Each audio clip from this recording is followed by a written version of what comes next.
I want to thank Anne-Marie for giving me that warm welcome, and I just want to thank everyone for coming out today. I have to say it's quite overwhelming to be at the front of this room with so many faces looking back at me, but it gives me goosebumps in a good way because it shows that everybody out here is really passionate about shelter medicine, and that's obviously something that I became newly passionate about and why I decided to pursue the internship here. So thank you all for coming out and spending this beautiful Sunday with me.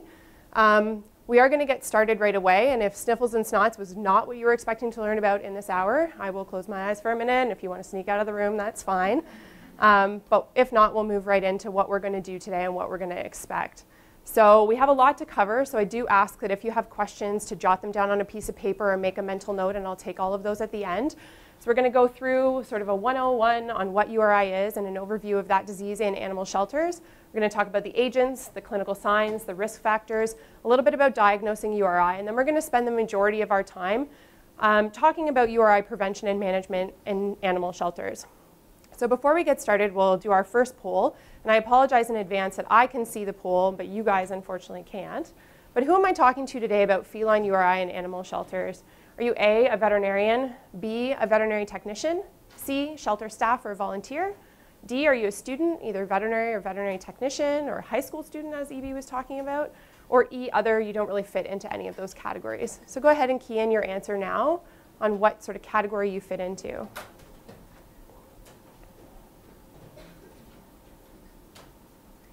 Okay, I'm going to stop the polling because we're hitting about 50 people already. And I'll pull up my results. And so it looks like the grand majority of people, 63% are veterinary technicians, but our audience contains 20% of veterinarians, 9% shelter staff and volunteers, and 9% students. So that's a pretty good mixture, which is pretty impressive. So we'll get right into things today and talking about our topic, which is now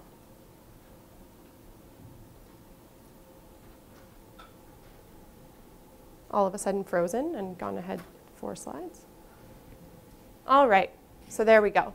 So URI in the animal shelter, and that's the most common cause of illness in cats within a shelter setting. And I think that unlike Foxtrot here, who looks a little shocked by that information, we're not really shocked by that. And that's because there's a high endemic level in shelters, and we also have those periodic outbreaks of URI. And a lot of that is because the viral and bacterial agents that are involved are common. They're found in clinical and non-clinical cats, and they're really well adapted to cause disease, especially in vulnerable populations, because they're highly infectious and highly contagious. And a lot of that really causes this frustration because it's difficult to prevent and manage URI. And I'm sure that everybody has had that experience where they're just ready to pull their hair out. And a lot of those reasons are because they have a really good ease of transmission. They can be transmitted by fomites, people some of the times, really pass that around. Incomplete protection provided by vaccination plays a role in that because vaccines are unable to prevent disease. They only lessen the clinical severity and duration. And then because of the drain on resources, and that resources could be cost, but it also includes things like increased animal care days, the impact on our holding capacity, our staff time. So all of those things really make this a really frustrating disease to sort of battle. And so our goals overall in URI are to minimize the disease occurrence since complete prevention is sort of unrealistic. So let's chat briefly about the agents involved. And we're really talking about viral and bacterial agents as the big categories. And hopefully you can tell that viral agents are a little bit bigger on my slide. And that's on purpose because generally in shelters, the viral agents are the most common causes. So 80 to 90% of our upper respiratory tract infections are viral based. And the reason behind that is because the viruses really damage the respiratory epithelium and the mucociliary apparatus that is getting those pathogens up and out. And that leads the cat to be susceptible to secondary bacterial invasion and infection, and that really increases the severity and duration of the disease. And that's not to say that it can't happen vice versa, but generally speaking, that's what we're most commonly talking about. And also, we're not talking about each of these agents working alone, although they can. Mixed co-infections are also quite common. So going through the list, we have herpes virus, and I'm sure that everybody has heard that before, and our ophthalmology professor who lectures us about ocular ulceration, which is one of the key signs of herpes, says, all right, we're going to talk about eyes and cats. And really, the basis of this entire lecture is that all cats have herpes. And that could really be her entire lecture. So we do look at that as a lifelong carrier state, and 80 to 100% of them are going to become the latent carriers. And they're the ones that are going to be reactivated by stress. And they start shedding about a week after that stressful event and have clinical signs in shedding for up to 2 weeks. Luckily for us, herpes is sort of a wimpy environmental virus though, and so we can clear it from the environment quite quickly. So it has survival times up to about 18 hours. We can contrast that with calicivirus, which also has ulceration as one of those key clinical signs that we think about, but more of the oral and nasal ulcerations. They're also lifelong carriers, but they have intermittent or persistent shedding, so it's not really linked to stress. And their survival in the environment is up to 30 days because, as Dr. Berliner was talking about in the last session, it's an unenveloped virus. And she had mentioned that those are like little pieces of metal in your environment that are really difficult to take care of. For our bacterial agents, we've got Bordetella bronchoseptica.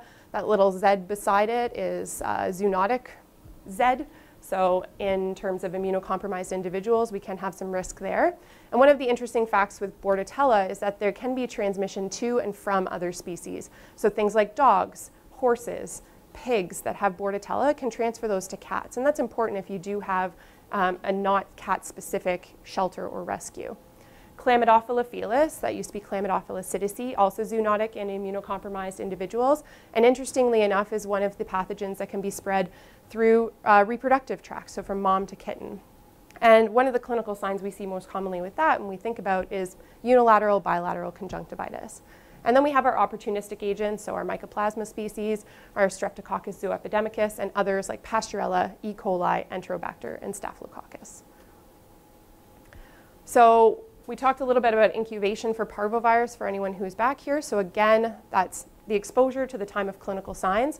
And we know that most often that's under a week, especially for the viral agents, but can be a little bit longer for our bacterial agents. So we say between 2 and 14 days. And we do see those secretions that are shedding this virus at that point in time, or these bacteria, in the ocular, nasal, and oral discharges of the cat. And that shedding can occur during that incubation time before clinical signs have come up. It can develop when shedding is most common in clinical signs and it's most efficient during that time, but it can also happen following recovery. And the variable length, depending on if it's viral or bacterial or mixed, we're talking 1 to 3 weeks about in viruses and then longer in bacteria. And those secretions and that shedding have 3 main risks of transmission. So one is direct contact, so from sick to susceptible animals. The other is environmental contamination, which is a large majority of that is going to come from fomites. And when I talk about fomites, I talk about people and inanimate objects. And then from carrier animals to healthy animals. So we're going to pick up our clickers again, and we're going to go through a couple of clinical sign type of cases. So this is Cheeto. Does this cat have URI? A, yes, B, no.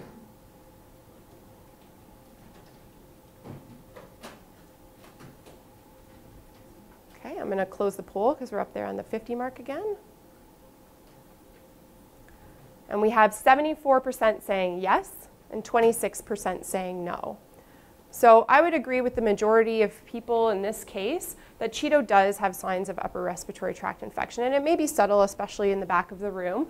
But we've got some mucopurulent nasal discharge right around that right nair that's coming out and is likely a sign of URI. And it seems that every time I use the poll, my computer freezes. So give me a second here. All right, now we have Sky. Does this cat have URI?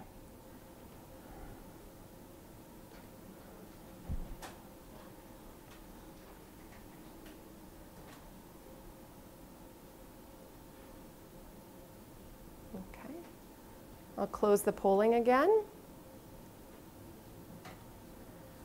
And we have 27% saying yes and 73% saying no.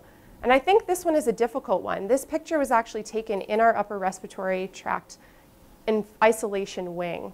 And so this cat does have URI, and it's quite subtle. And you could say, maybe, Jodi, you're just not very good at taking photos, and that cat's not really squinting.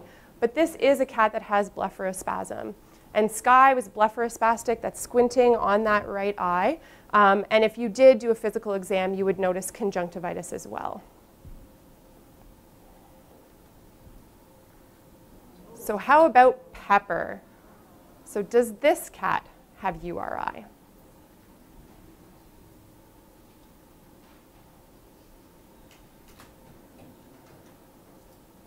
I'm going to close the polling again. We're getting faster. So 83% say yes, 17% say no. And again, I would agree with the majority here, and we can see that very severe, I would say, conjunctivitis and chemosis of that eye. We've got some pretty gnarly mucopurulent discharge around that eye as well. And those are some of the things that I think that we see commonly in upper respiratory tract infections. So how about this? Does this cat have URI? I don't think I'm even going to open the polling for this one. This is just to make sure that you guys, A, haven't fallen asleep like these guys have, and make sure that we're still on track. So obviously these are not cats, these are my dogs. And they don't have URI, but it's also a good talking point of what could they have that could contribute to URI. Anyone can yell that out, the answer. Bordetella, absolutely, everybody gets a gold star. So that's awesome. So really what we were talking about here is the typical clinical signs that we all think about when we think about upper respiratory tract infections. So we think about that sneezy, snotty cat that we have in our upper respiratory isolation wing. So sneezing, nasal and ocular discharge, we have that conjunctivitis, that red eye, that blepharospasm like sky where we're all squinty, chemosis where we get that edema in that conjunctival area. We also have the ulceration. We talked about those being common in herpes and calicivirus. So ocular ulceration, nasal ulceration, lingual ulceration, the ulceration of the oral area, stomatitis, so that inflammation of our mucous membranes, and hypersalivation and drooling from a lot of those signs on the right-hand column because they can be painful. So we're going to open the polling again. And we're going to go through a couple of other pictures. So does this cat have URI? This is my Veruca.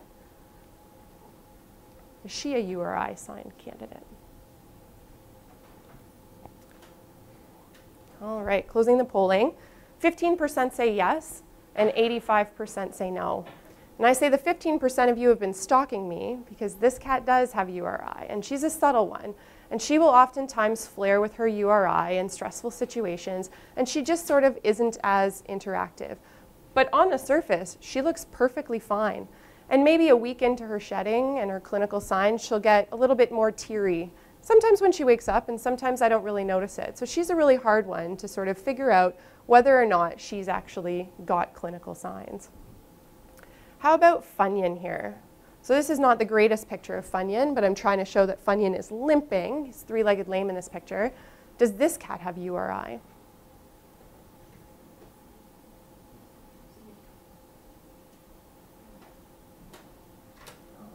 So I'll close the polling and see what everybody says.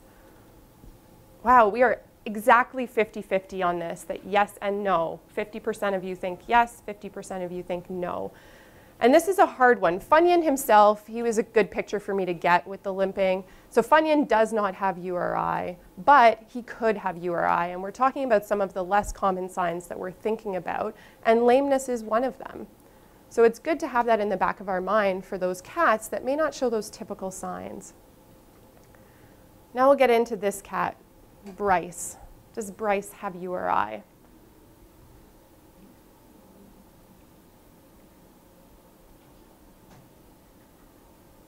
It's funny because I can see that it's taking longer to get these answers to that 30 or 50 mark because they're a lot harder. So I'll close the polling and see about this. We have 79% saying yes and 21% saying no. And I think Bryce is another subtle shower of URI. And this again was taken in our URI isolation wing.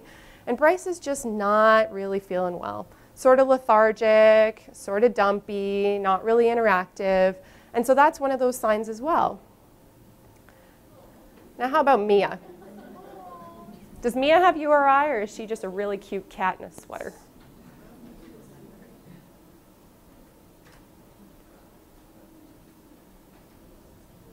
All right, so I'll close the polling and check this out. So 25% say yes and 75% say no.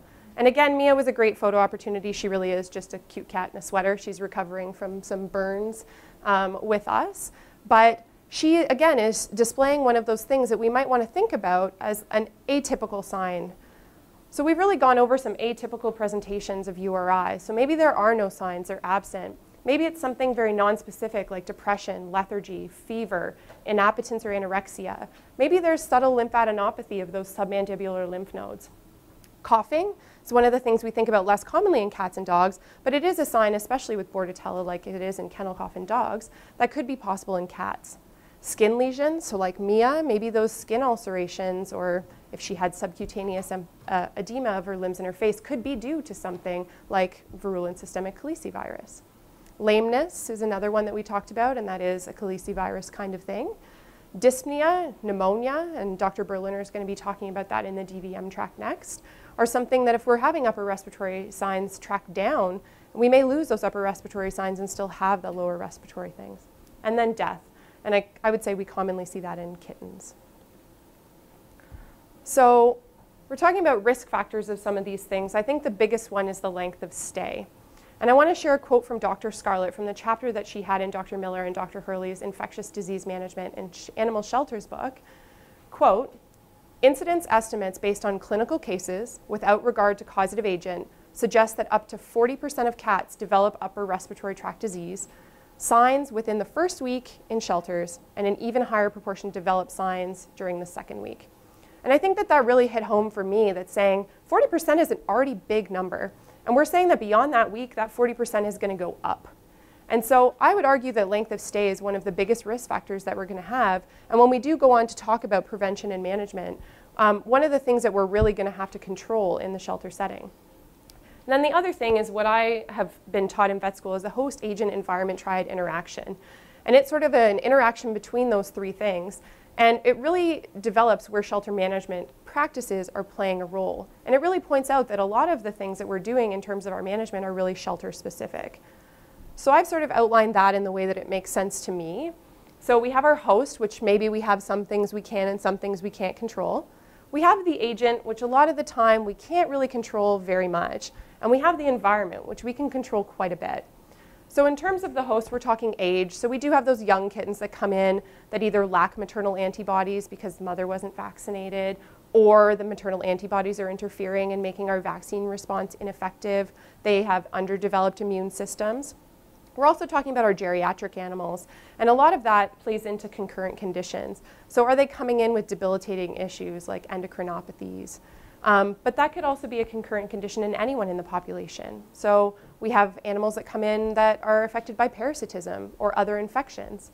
Stress is a huge one, and I would say this is a big area that we're able to help out our host. Immune status, we can help a little bit as well. Vaccine status, they may not come in vaccinated, but we can sure prevent that or perform that in the shelter setting. Nutritional status, again, they may come in with a poor body condition score or be malnourished, but we can sort of deal with some of those things in the shelter. In terms of the agent, the virulence, the transmission routes, as we discussed, are easy and they have environmental survival. We can't really sit the agent down and talk to them and be like, hey, you want to die sooner in the environment? That'd be great. But we're really not going to get very far with that. We have the carrier state to battle against, the incubation period where they may be shedding, but they're not showing anything. We have the shedding itself, which is most effective in their, when they have clinical signs. And then our vaccine coverage, unfortunately, is incomplete, as we talked about. And then there isn't really anything for the new strains that may be popping up and cropping up out there. But our environment is really where we're able to do the most impact. So we know that crowding is a big, big risk factor for these cats. It increases the risk of disease introduction. It increases the stress.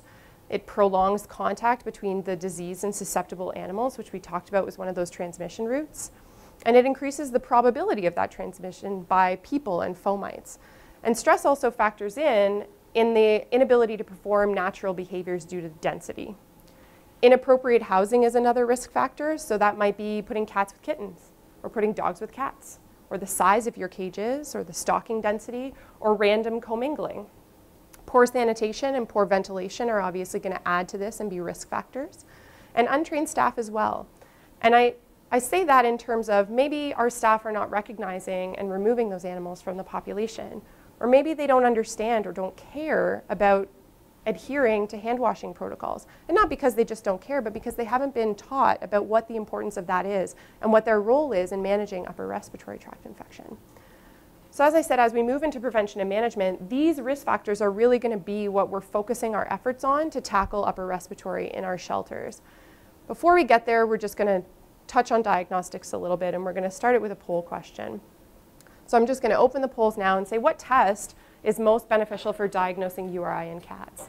So I've got A, my general physical examination, B, culture and sensitivity testing, C, polymerase chain reaction, so the PCR panels that are available, or D, necropsy.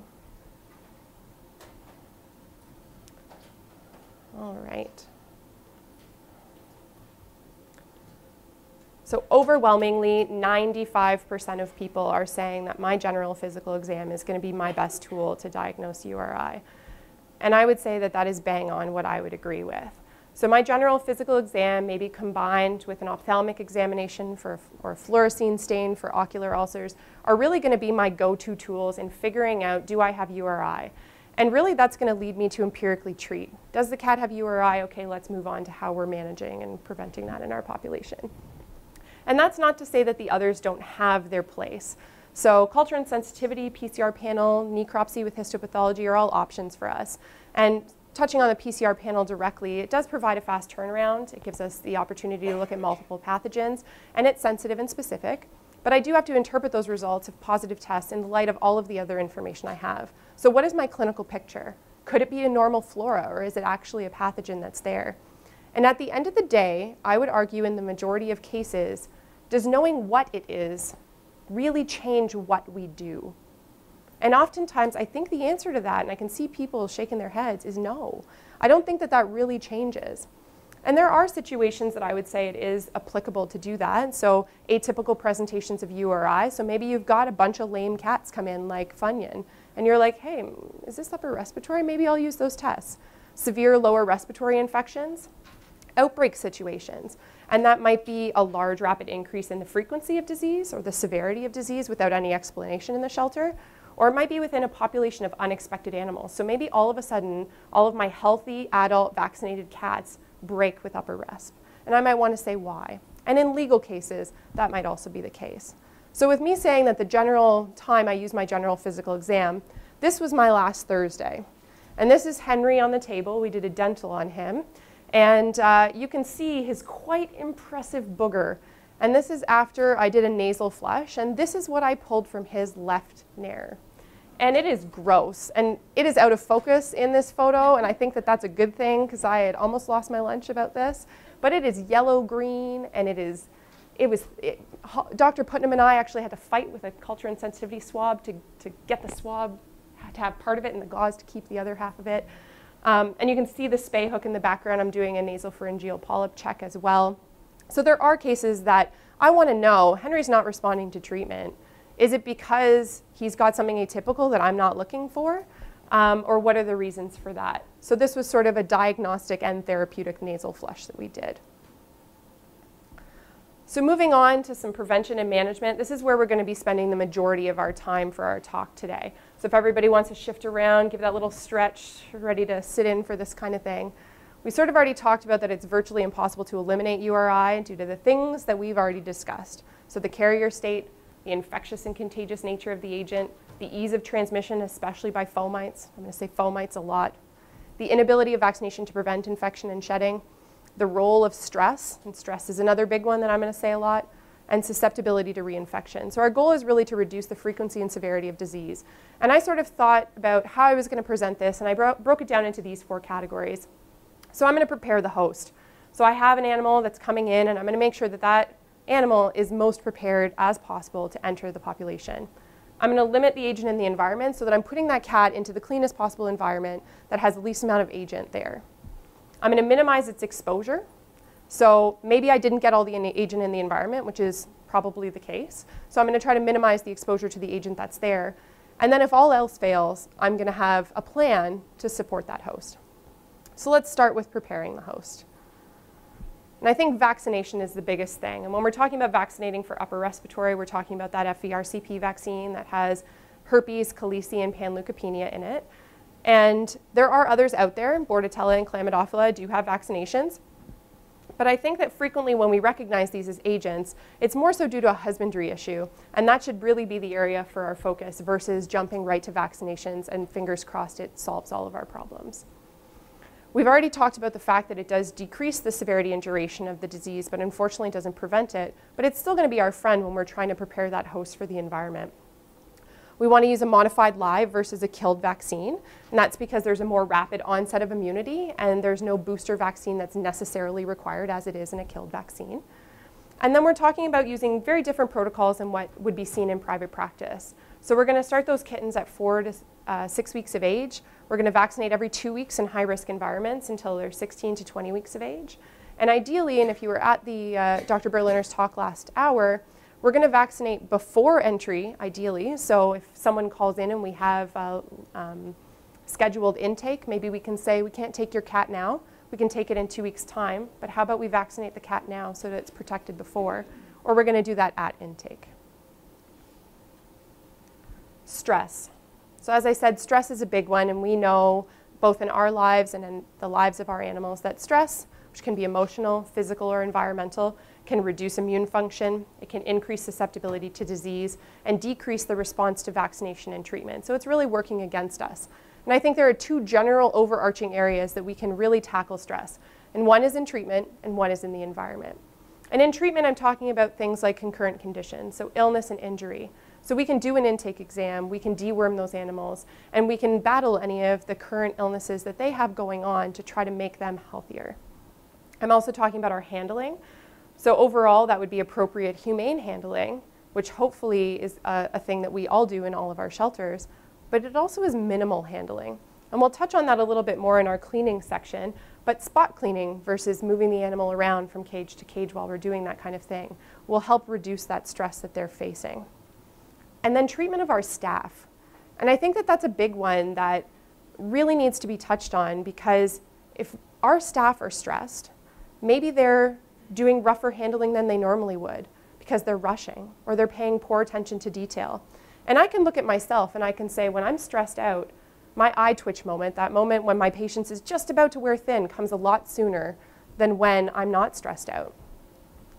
When we're talking about the environment, I think environmental enrichment is a big one, and that might be exercise. It might be mental stimulation, so maybe providing window access to cats so they can see what's going on outside. They can watch the birds and the squirrels. It could be puzzle feeders. So my food doesn't just come to me in this bowl. I have to work for it. I have to figure out how to get this food. And that wouldn't be for every animal, but it could be for some. And socialization, I think, is a big one. So maybe we have volunteers that have designated petting times or grooming times or playing times with those cats. Natural behavior expression is a big one, so providing things like toys and perches and scratching posts and hide boxes, so those cats have that choice of what they want to do and how they want to express themselves. And appropriate housing, and we touched on this a little bit, but that could be both comfort and location. So in terms of comfort, do they have bedding? Is the environment an ideal humidity for them? Is it the ideal temperature for them?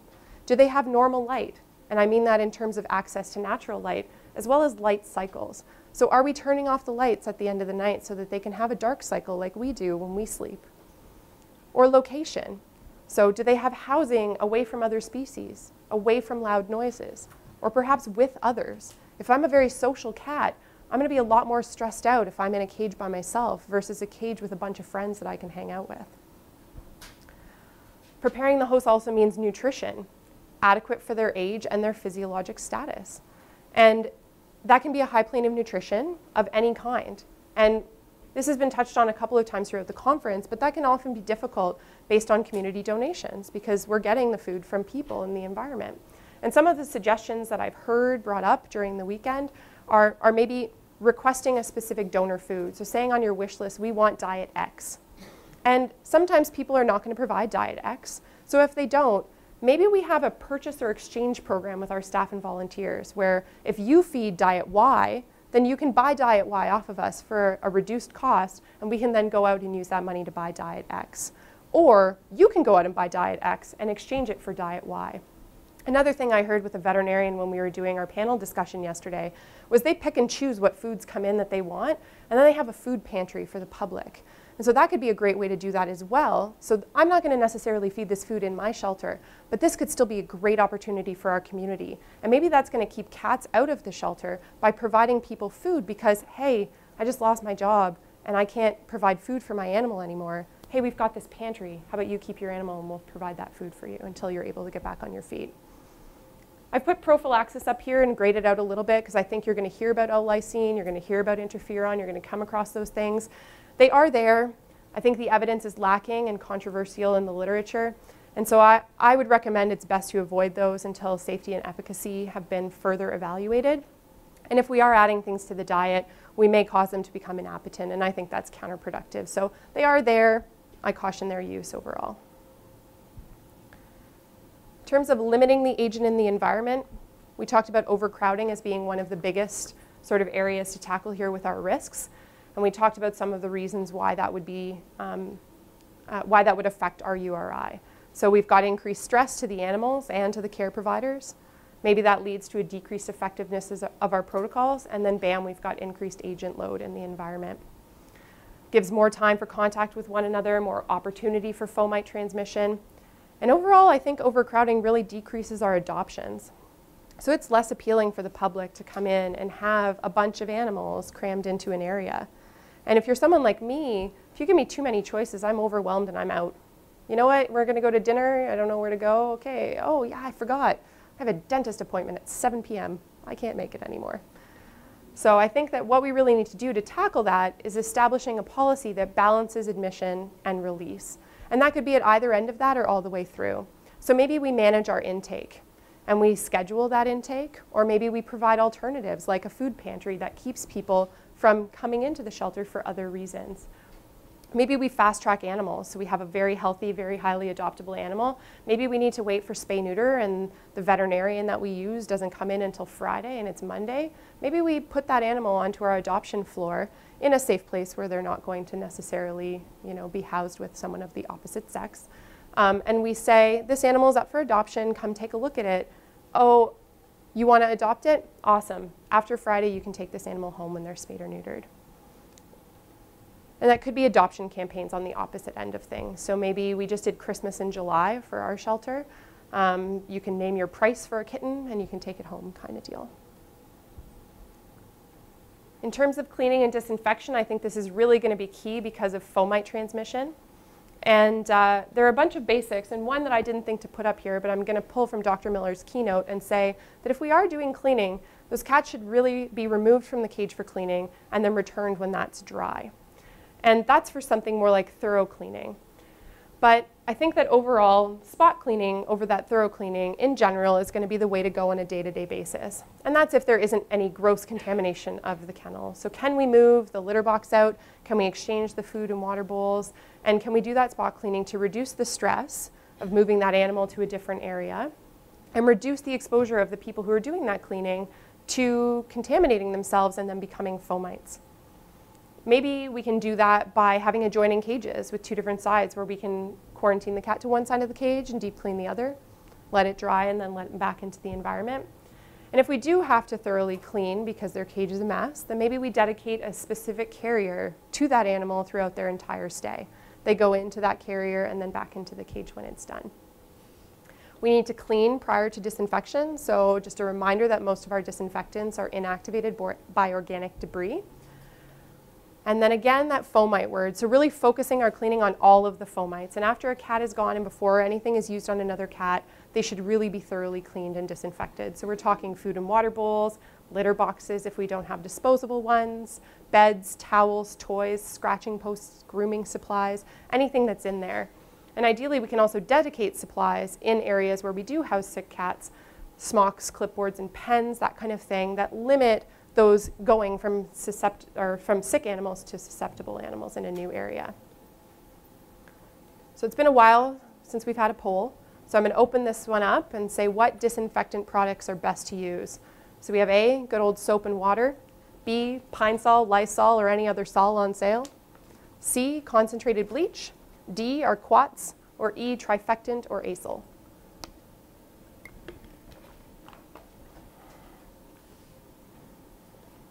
All right.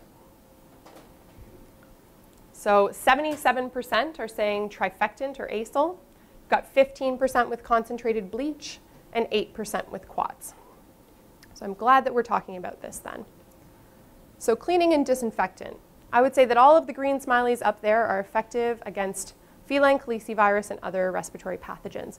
And I pick on calicivirus specifically because those are those unenveloped viruses we talked about that are really difficult to get out of the environment. For all of these, we want to ensure that there's posted instructions available in cleaning and disinfection areas on how to mix, how to use them so that everybody's on the same board. But generally speaking, we want to focus on these green smileys that we're going to use. So for bleach, we're talking a 1 to 32 dilution that's on the surface for 10 minutes to effectively do its job. And for everyday disinfection, we do not want higher concentrations of that bleach. And I think that that's really important to point out because higher concentrations of bleach can actually be irritating to the respiratory tract. And you can actually thinking like, I'm going to concentrate that bleach, it's going to work even better. It's actually possible that it would increase upper respiratory tract infections when you're using it outside of a 1 to 32 dilution. For our trifectant or our Virkon, they're more effective in the face of organic material, which gives us a little bit of a safeguard. It's not saying that we shouldn't be cleaning before we're disinfecting, but it gives us that safeguard, and it does have applicability for carpet. That's true for the accelerated hydrogen peroxide, and there's argument that it could perhaps have a less contact time, so if you're not giving that full 10 minutes. And I bring up quats as the red smiley face because they are labeled against calicivirus and have been shown to actually not be effective against calicivirus. And so I think that that's one of those big sort of moments where you're like, but it says that it's fine, but it's been proven that it's actually not. Their efficacy is also affected by things like hard water and soap. So when we're doing our cleaning in advance, low pH. And if they're left in the environment without being rinsed thoroughly, they actually mimic URI signs as well. So if you have a URI outbreak that's sort of unusual, fever, anorexia, oral ulcers, it may not be calici. It may be that your cleaning with the quats is actually causing that kind of thing. So hand hygiene is a big one as well. Talk about hand washing, and I sort of made up this thought in my head that we should all be an ass. So we should provide access to soap and sinks. And that's a big one, getting all of that debris off our hands and really cleaning. We want to use gloves and change those gloves between patients. And then hand sanitizer, although not perfect, since they don't really cover those unenveloped viruses like calici, are good for public areas especially. So, or when we're in a rush that we don't have a sink to access to in between our glove changes. So it gives that little extra protection and it helps with the public areas for helping fomite transmission. Ventilation. So good ventilation allows optimal humidity and reduced particulates and fumes in the environment. So that could be ammonia from animal waste or disinfectant fumes. We want to regularly clean our air filters, our ventilation ducts. Maybe we utilize some fans after we've cleaned to help speed up that drying and reduce the humidity. And that helps limit pathogen growth and mold growth in the environment. And ultimately, I think that we're not experts on ventilation, so we can consult with the experts if we're really looking for more information on that. So going to the HVAC experts and saying, what can we do to really help this? And some important thoughts to keep in mind if you are consulting with them is that we don't want recirculation of air from sick to healthy patients. We want separate ventilation for our isolation facilities. And the magic number that's been discussed is 10 to 12 air changes per hour. But ultimately, we're really talking about the cage level, so the nose level for the animal ventilation. So what are our cages designed like? Do they have adequate airflow? Do they have an open front with back vents? Do they have 2 open sides? Can we reduce the contamination within that cage? So can we use low dust litter? Can we frequently change those litter boxes so that we don't have the ammonia from the animal waste in that environment? And again, I've put others up here grayed out. So our HEPA filters, our UV light, our ozone. You may hear about those, and I really don't think they're your go-tos. They may help, but oftentimes they're just more expensive that aren't really going to be the go-to areas that are going to be your focus. So minimizing exposure, we're going to start that with another question. So I'll open the polls and say what approaches are effective for minimizing exposure to URI agents in cats? Isolation of cats with URI, planning traffic patterns through the adoption center, sending kittens to foster on intake, all of the above, or none of the above.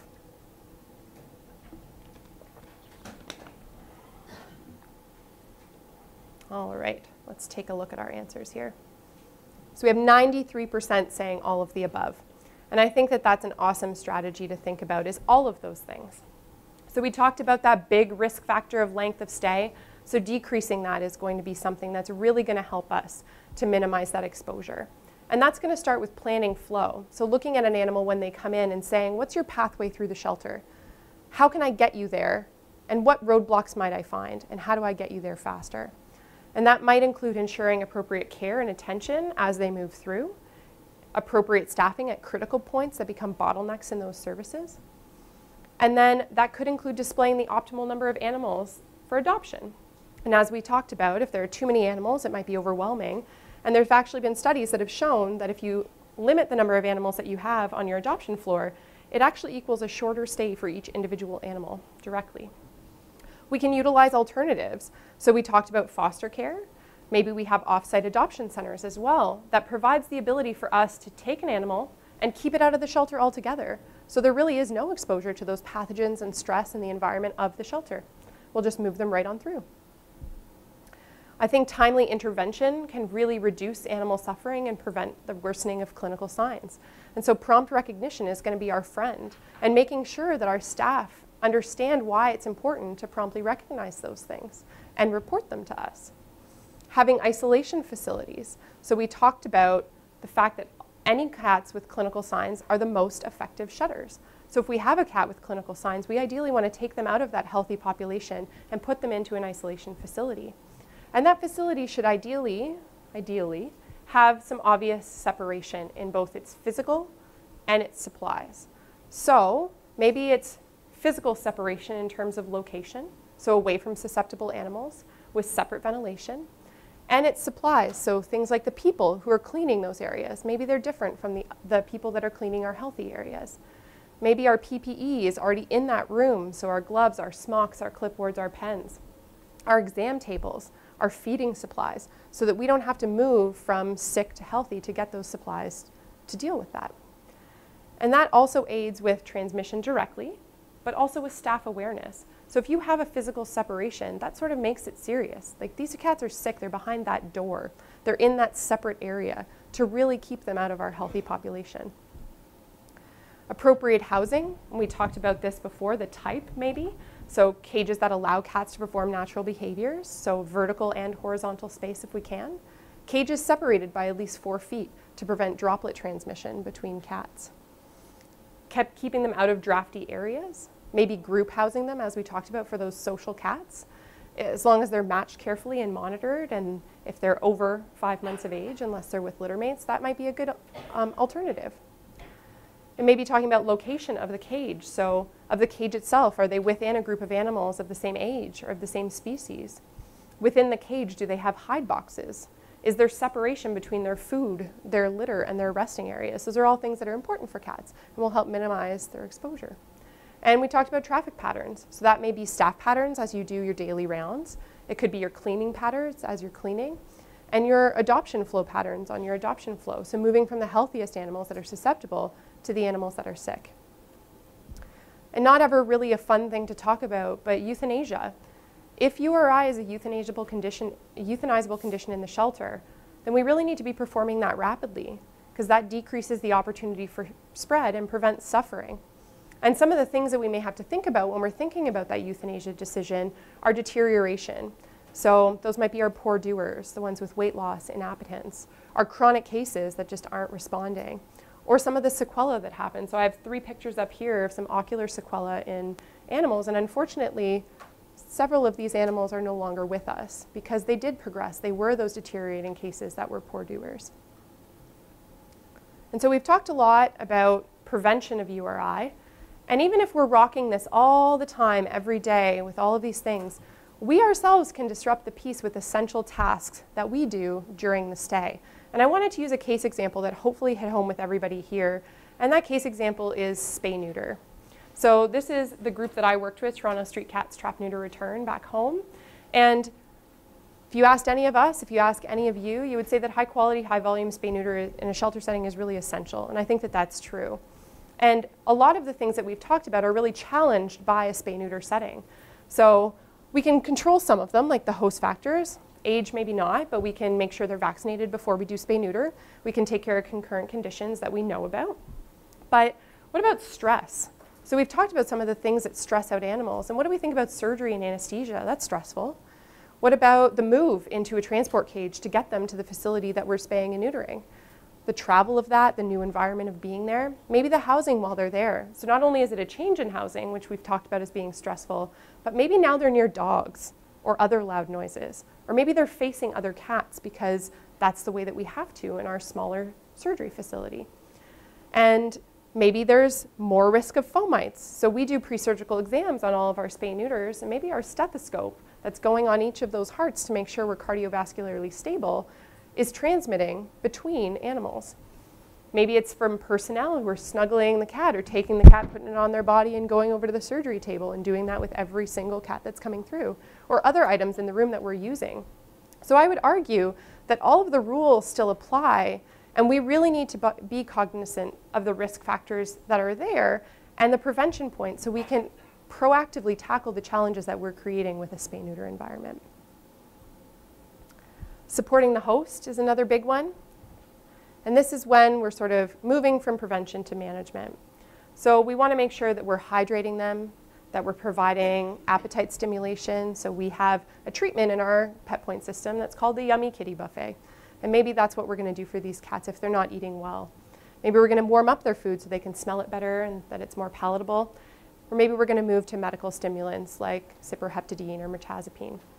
Nebulization and coupage might be an option, ensuring their overall comfort. So are they warm? Are they clean? And then if none of those things in supportive care work, maybe we just have to treat the treatable. So maybe we have to use antibiotics. And I would reserve those for cases with clear evidence of bacterial infection. So purulent discharge like Henry's snotty nose, he's on antibiotics. And we're going to target those things at the likely agents that we talked about that we're likely to see. So Bordetella, Chlamydophila, Mycoplasma. Maybe we move to antivirals in severe cases to really try to tackle the herpes or the calici aspect of things. Maybe we think about pain control, because ocular ulcers, oral ulcers, they're really painful. I have allergies and I have pretty severe reactions to cats, and I get chemotic eyes very commonly, and that's really painful. And so maybe we think about controlling that, because maybe they're not eating because they feel like crap because they're so focused on their painful eye. And I'd say overall we want to avoid steroids because they're really going to be contraindicated in these for a number of reasons. So they suppress the immune system, they encourage deeper corneal penetration in ulcer cases, they lengthen our viral shedding, and they allow susceptibility to other pathogens. So I would say at all costs we're going to avoid those things. And one thing I don't think we think about enough is putting ourselves in the cat's shoes. So being in the isolation ward comes with a lot of downfalls for that cat. If you think about the housing, it's often smaller. If you think about my interaction with people, it's for treatments. And my neighbors are all sickly. When I'm in a hospital, I don't really feel great. I sort of feel crappy. And so maybe we try to tackle these by taking proactive steps to improve the experience that they have for the 1, 2, 3, 4 weeks that they stay there, depending on how sick they are. And so I encourage you to maybe think about that isolation facility and maybe consider making your sick cat housing the best housing that you have in the shelter. So you've saved the cat. The URI clinical signs are gone. Now what? So let's talk a little bit about post-disease treatment and housing decisions. Do we A, keep the cat in isolation until it's no longer shedding? B, move the cat to adoption in single cat housing?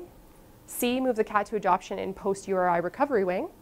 D, move the cat to adoption in group housing? Or E, hold the cat in the shelter just in case its URI isn't quite cleared?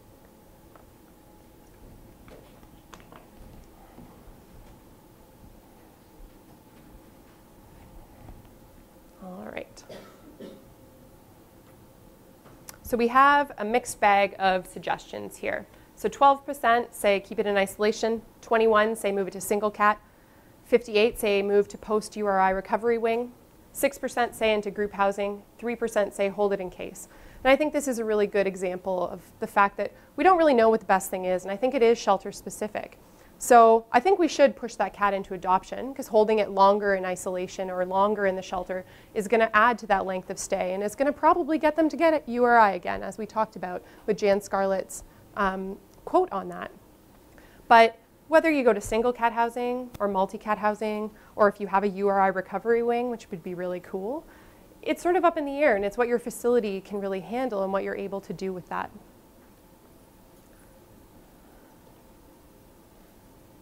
So going on to success, so how can we take all of this and really implement it and be like, yeah, we're gonna be successful in this? And I think the big take home for that is planning. And if you were here last hour, Dr. Berliner stressed that we need to know what we're gonna do before we do it, before we get to that position where we're put there and have to figure it out. And I think that a big thing would be disease surveillance in that sense. So are we recognizing that there's URI in our population? Have we trained our staff on those clinical signs of what to look for? And are we keeping those records, which is important to assess the incidence in the shelter, to then track the changes over time and to figure out, are the effects that we're putting into place actually making a difference in our disease frequency? And if we don't have software like we do at Tompkins County where we can use PetPoint and pull that data, maybe it's as simply as counting the number of URI cases I have. And that'll give me a general idea of the incidence over time. Maybe I take that a step further and I start comparing that to the number of animals that are in the shelter and I create rates. Maybe I evolve that in the future to include things like age or source of the animal, so I can really start tracking that over time. Reporting is a big one, and that's staff reporting to us and not being worried that that's going to be a death sentence, and saying, you know, even if it is a euthanizable condition in the shelter, if we catch that one cat, then it might just be that one cat. Versus if we don't say anything of the cat that's been sneezing, and now 7 cats have URI, and all 7 of them now have to be euthanized. It's also about reporting back to staff. So that's really motivating to say, you know, we've tracked our URI, we've just put these protocols into place, and now look at where we are, we're improving. Or now look at where we are, we're the same. And so what other things can we do in making that a communication? Taking a step back and looking at your facility and really thinking, how do what we have contribute to URI? And doing a big picture analysis of what things could potentially be contributing. Goal setting and planning, I think, is important.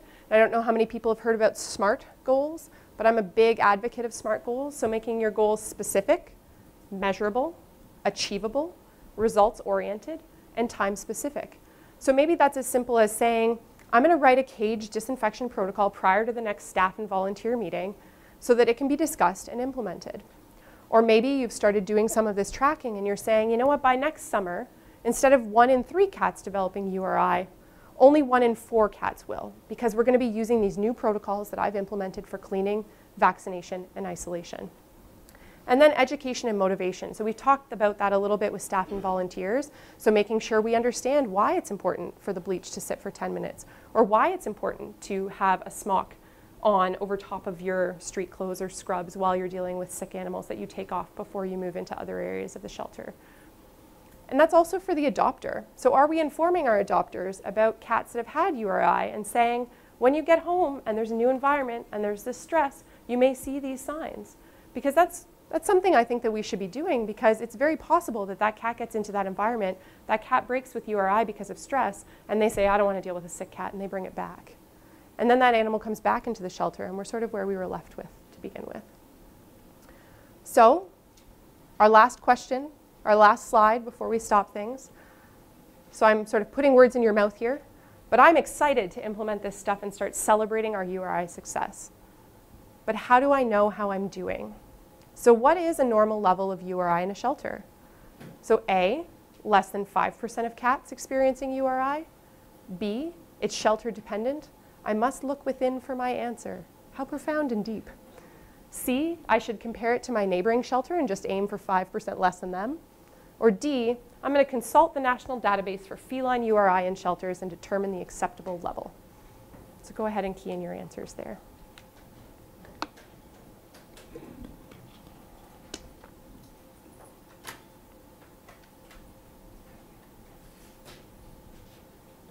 All right. And 62% of you say it's shelter dependent, I have to look within. And I would say that those 62% of people are bang on. Unfortunately, there is no magic number. There is no national database. Our neighboring shelter may be better or worse or the exact same as us. And really, you just have to look at yourself and say, what do we have now? What can we aim for? Let's aim for a little bit lower than that. Yay, we got there. Let's aim for a little bit lower than that. Because really, I would argue that the sky is the limit on where you're able to get at. And really, if you're going to reach for 5% and you're at 50, how realistic is that? And so really looking at the shelter and saying, how can we do with what we have and what we've got? So I've got some references up there for anybody that's interested. And at this time, if anyone has questions, I'll leave you with the last adorable picture. An adorable picture close to my heart. This is my Christmas card with my family from last year.